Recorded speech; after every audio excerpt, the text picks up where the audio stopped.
നമസ്തേ. ഇത് ഇപ്പോഴത്തെ സാറിന്റെ വാർത്ത കേട്ടു. എല്ലാവർക്കും ലെറ്റർ അയച്ചത് വളരെ സന്തോഷം സാറേ. നമ്മള് ഇംഗ്ലീഷില് ഹിന്ദിയിലുമായിട്ട് എല്ലാ ആൾക്കാരിലേക്കും ഈ ലെറ്റർ ഫോർവേഡ് ചെയ്തു. എന്റെ ഗുരുവായൂരപ്പ, എന്റെ ശബരിമല അയ്യപ്പ, എല്ലാവരും അവനെ തിരിച്ചെടുക്കണേ.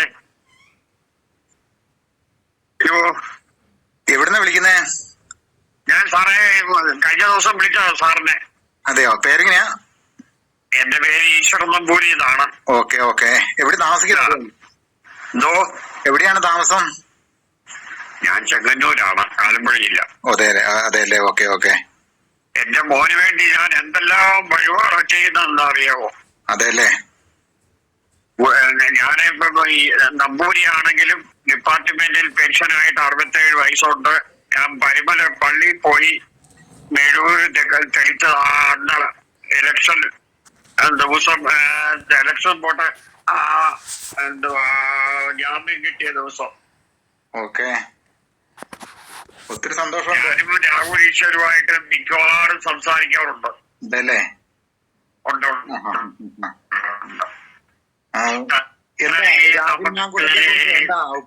പുരുഷ കമ്മീഷൻ വേണമെന്ന്. എന്തോ സാറേ? രാഹുൽ മാങ്കൂട്ടത്തെ കുറിച്ച് എന്താ പറയുക ജനങ്ങളോടായിട്ട്? ജനങ്ങളോട് മോനെ തിരിച്ചെടുക്കാൻ അവൻ നിയമസഭയിൽ വരണം. നിയമസഭയിൽ വരികയും ചെയ്യണം. പാലക്കാട് സീറ്റ് കൊടുക്കണമെന്നാണ് എന്റെ 150% എന്റെ മനസ്സ് പറയുന്നത്. അതൊന്ന് സാധിക്കും, ഉറപ്പായിട്ട് സാധിക്കും.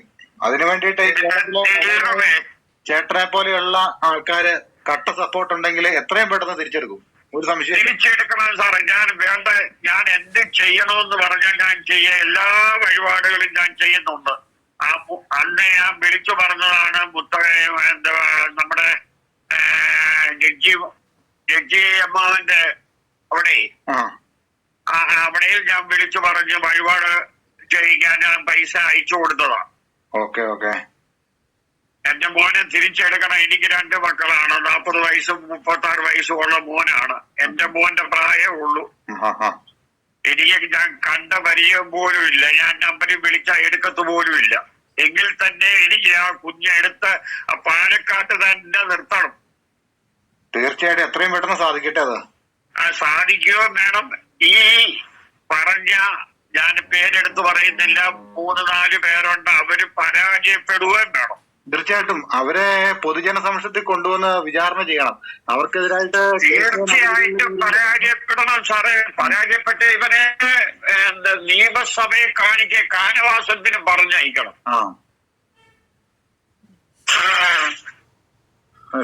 സാറിന്റെ ആ വാർത്ത കേട്ടപ്പോ തന്നെ എനിക്ക് എന്റെ മനസ്സ് ഒരു അല്ലാതെ തിളക്കിയ. കാരണം ആ കുഞ്ഞിനെ എല്ലാരും കൂടെ കുരുതി കൊടുത്തതാന്ന് പറ. തീർച്ചയായിട്ടും ഒട്ടും സംശയമില്ലല്ലോ. വേറെ ആരെങ്കിലും ആണെങ്കിൽ എന്നെ കയറെടുത്തേനെ. ഈ ദീപകിന്റെ അതേ അവസ്ഥ രാഹുൽ മാങ്കൂട്ടത്തിന്റെ കുടുംബത്തില്. രാഹുൽ മാങ്കൂട്ടം മാത്രമല്ല, ആ അമ്മ, സഹോദരി, ഭർത്താവ്, അവരൊക്കെ എത്രമാത്രം വിഷമിക്കുന്നുണ്ട്. ഈ ചാനലുകാർ ആരെങ്കിലും വിചാരിച്ചോ? ഇവരൊക്കെ രാഹുൽ മാങ്കൂട്ടത്തെ കുടുംബത്തെ കുറിച്ച് ചിന്തിച്ചോ? ഈ 24 കഴിഞ്ഞ ആഷ്മിക്കാണ് ഇന്റർവ്യൂ കൊടുത്തത്. അവര് തന്നെ ഇന്റർവ്യൂ ചെയ്യേണ്ടതായിട്ട് വന്നു. അപ്പോൾ അതാണ് എല്ലാവർക്കും കുരു പൊട്ടിയത്. ഒരു മാനശ്ശേരി ഉണ്ടല്ലോ, വെടിക്കെട്ട്, വെടിന്ന് പേര് വിളിക്കരുതെന്നെല്ലാം പറഞ്ഞ് അവര് തന്നെ ഇന്റർവ്യൂ പറഞ്ഞതല്ലയോ. അവസാനം രാഹുൽ മാങ്കൂട്ടം വെടിമരുന്നുണ്ടാക്കുന്ന ശാലയിൽ പോയി തന്നെ വെള്ളം ഒഴിച്ച് നിർവീര്യമാക്കി. അതാ പറഞ്ഞത്. എന്റെ മോനെ തിരിച്ചെടുക്കണം. എനിക്ക് അത്രേ ഉള്ളൂ. കയ്യിലിരിക്കുന്ന അനാവശ്യമായിട്ട് വഴിപാടൊന്നും നടത്തി കളയണ്ടോ? അയ്യോ അല്ല സാറേ, എനിക്ക് അവനെ എടുത്തെങ്കിലേ പറ്റൂ. അതാണ് എനിക്ക് പൈസ അല്ല, എന്റെ മോനെ തിരിച്ചെടുത്ത് പാലക്കാട്ട് മത്സരിക്കണം അവന്. തീർച്ചയായിട്ടും തീർച്ചയായിട്ടും എത്രയും പെട്ടെന്ന് സാധ്യമാക്കാം. അതിനുള്ള പ്രയത്നം അതാ ഞാൻ പറഞ്ഞ, അതിനുള്ള ഞാൻ ചെയ്തിരിക്കും. ഒന്നും ചെയ്യണ്ട. നമ്മുടെ കൺകണ്ട ദൈവം എന്ന് പറഞ്ഞാൽ നമ്മുടെ മുന്നിൽ ബുദ്ധിമുട്ട് അനുഭവിക്കുന്ന ആൾക്കാരാണ്. അവരെ നമ്മൾ നേരിട്ട് സഹായിക്കുന്ന. നമ്മൾ പള്ളിയായിട്ടും അമ്പലമായിട്ടും കൊടുത്തു കഴിഞ്ഞാൽ എന്നാ പ്രയോജനം? അയ്യപ്പന്റെ എല്ലാം അടിച്ചു മാറിക്കൊണ്ട് പോയില്ലേ ഉന്നത നേതാക്കൾ. അതുകൊണ്ട് അല്ല, നമ്മള് പൈസയായിട്ടോ ഒന്നും അല്ലല്ലോ. നമ്മള് എണ്ണ മേടിച്ചു കൊടുക്കുക, അല്ലെങ്കിൽ മെഴുകുതിരി കത്തിക്കുക, ഇങ്ങനെയുള്ള കാര്യമാണ്. കാര്യമൊന്നും ദൈവമാണല്ലോ പ്രകാശം എന്ന് പറയുന്നത് തന്നെ. പോറ്റി ഈസി ആയിട്ട് ഇറങ്ങി കൂളായിട്ട് ടൂറ് പോയ മട്ടില് ആരെങ്കിലും ഒരു മനുഷ്യനൊന്ന് ഒരു മുദ്രാവാക്യം വിളിക്കാനുണ്ടായിരുന്നോ? ഒരൊറ്റ മനുഷ്യനില്ലായിരുന്നോ? ആ ഭാര്യയും അവനും മാത്രമേ ഉള്ളായിരുന്നു. ഇത്രയും ചെയ്തിട്ട് അതാണ് ഒറ്റ ചാനലുകാര് ശബ്ദിക്കുന്നുണ്ട്. എന്തേലും വാർത്തകൾ അവർ നടത്തുക, ഒരു വാക്ക് അവർ പറയുന്നുണ്ടോ? ഇല്ല. അല്ലല്ല, ഇപ്പൊ യൂത്ത് കോൺഗ്രസ് എവിടെ പോയി? യൂത്തന്മാരെവിടെ പോയി? അതാണ്. ഈ രാഹുൽ ഉണ്ടായിരുന്നെങ്കിൽ ഇന്ന് ചർച്ച ഇവിടെ വേറെ ലെവലായല്ലോ. ഇപ്പൊ രാഹുൽ മാങ്കൂട്ടത്തിനെതിരായിട്ട് പാലക്കാട് കോലം കത്തിക്കുന്നുണ്ട്, പ്രതിഷേധം നടത്തുന്നുണ്ട്. ശബരിമല അയ്യന്റെ സ്വർണം കട്ടുപോയിട്ട് ഇത്ര കോടാനുകോടി രൂപയുടെ സാധന സാമഗ്രികൾ എല്ലാം പോയിട്ട്, വിഗ്രഹങ്ങൾ ഉൾപ്പെടെ, കട്ടപ്പാളി ഉൾപ്പെടെ എല്ലാം പോയിട്ട് ആരെങ്കിലും ശബ്ദിക്കുന്നുണ്ടോ? അവരുടെ ഒന്നും സ്ഥാനമാനങ്ങളൊന്നും എടുത്തു കളഞ്ഞിട്ടില്ലല്ലോ. ഈ പ്രതിപക്ഷം ശബ്ദിക്കുന്നുണ്ടോ? ആരും മിണ്ടുന്നില്ലല്ലോ. എന്തിന്റെ ബോധ്യത്തിന്റെ എന്റെ ഇന്നലെ രമേശ് ചെന്നിത്തല പറയുന്നത് കേട്ടു. എന്റെ ബോധ്യത്തിന്റെ അടിസ്ഥാനത്തിൽ എന്തോ ബോധ്യം ഉണ്ടായിട്ടാ. പുള്ളി എങ്ങനെയായിരുന്നു പണ്ട്? ഇതെല്ലാം മനസ്സിലാക്കുന്നുണ്ടല്ലോ. നേതാക്കന്മാർക്ക് ജീവിക്കണം, നമ്മളെ പോലെയുള്ള സാധാരണക്കാർക്ക് ജീവിക്കണ്ട. നേതാക്കന്മാർ അവർക്ക് അവരുടെ സീറ്റ് ഉറപ്പിക്കണം വേണ്ടി. നമ്മുടെ ഈ കേരളത്തിലെ രാഹുൽ മാങ്കൂട്ടത്തിന്റെ അതേ ആ പ്രായമുള്ള എത്ര ചെറുപ്പക്കാരുണ്ട് നാട്ടില്? സാറേ, മോനെ ഒരു പ്രത്യേക യൂണിറ്റ് ഒരു മുന്നണി ഉണ്ടാക്കുവാണെങ്കിൽ ലക്ഷങ്ങളായിരിക്കും ഇന്ന് അവന്റെ മെമ്പർഷിപ്പ് എടുക്കുന്നത്. തീർച്ചയായിട്ടും. ഇല്ലെങ്കിൽ സാറേ അതിനെങ്കിലും ഒന്ന് പ്രവർത്തിക്കാൻ നോക്കണം സാറേ. ഇവര് കോൺഗ്രസിലേക്ക് തിരിച്ചെടുത്തില്ലെങ്കിൽ രാഹുൽ മാങ്കൂട്ട സ്വന്തമായിട്ട് തന്നെ ഒരു മുന്നണി രൂപീകരിക്കും കോൺഗ്രസിന്റെ. തീർച്ചയായിട്ടും. അത് തന്നെ. അങ്ങനെ വേണം. അങ്ങനെ വിചാരിച്ചു കഴിഞ്ഞാൽ, അങ്ങനെ മുന്നണി വിചാരിച്ചാൽ 1,00,000 ചില്ലുവാനും പേരായിരിക്കും 1-2 ദിവസത്തിനുള്ളിൽ അംഗമാകുന്നത്. തീർച്ചയായിട്ടും. ഈ ചെറുപ്പക്കാർ വരാത്ത കാരണം എന്ന് പറഞ്ഞു കഴിഞ്ഞാൽ പെരയുടെ മുന്നിൽ വാഴ വന്ന് വളർന്നു കഴിഞ്ഞാൽ വെട്ടുന്ന സൈസാ. അതുകൊണ്ടാണ് ആരും വരാത്തത്. അല്ല, ഈ യൂത്ത് വിങ്ങിൽ ആരെങ്കിലും രാഹുൽ മാങ്കൂട്ടത്തെ അനുകൂലമായിട്ട് സംസാരിച്ചു പോകും? ചാൻഡൂമൻ അല്ലാതെ ആരുമില്ല. ഷാഫി ആണെങ്കിലും സംസാരിച്ചു, പക്ഷെ ഇലയ്ക്ക് മുള്ളിനും കേടില്ലാത്ത രീതിയിലാണ് ഷാഫി സംസാരിച്ചത്. അല്ല, ഷാഫിക്കായാലും ഇപ്പൊ ആർക്കും ഒന്നും പറയാൻ പറ്റാത്ത അവസ്ഥയെ അവൻ പേടിപ്പിച്ച് നിർത്തിയിരിക്കുകയല്ലേ. ഇവരുടെ എല്ലാം വായടച്ചാക്കുവാണ്. ഈ വായടക്കാനായിട്ട് ഇറങ്ങി തിരിച്ച വ്യക്തികൾ ആരാണ്? അവരെയാണ് മെയിൻ ആയിട്ട് ഇതിന്റെ അന്ന് അറ്റ് വീടിക്കേണ്ടത്, ഈ കോൺഗ്രസിൽ നിന്ന് എടുത്തു കളയേണ്ടത്. അതെ. ഈ 4 പേര് ഇവിടുന്ന് 4-5 പേരുണ്ട്. പേരെടുത്ത് പറയുന്നില്ല.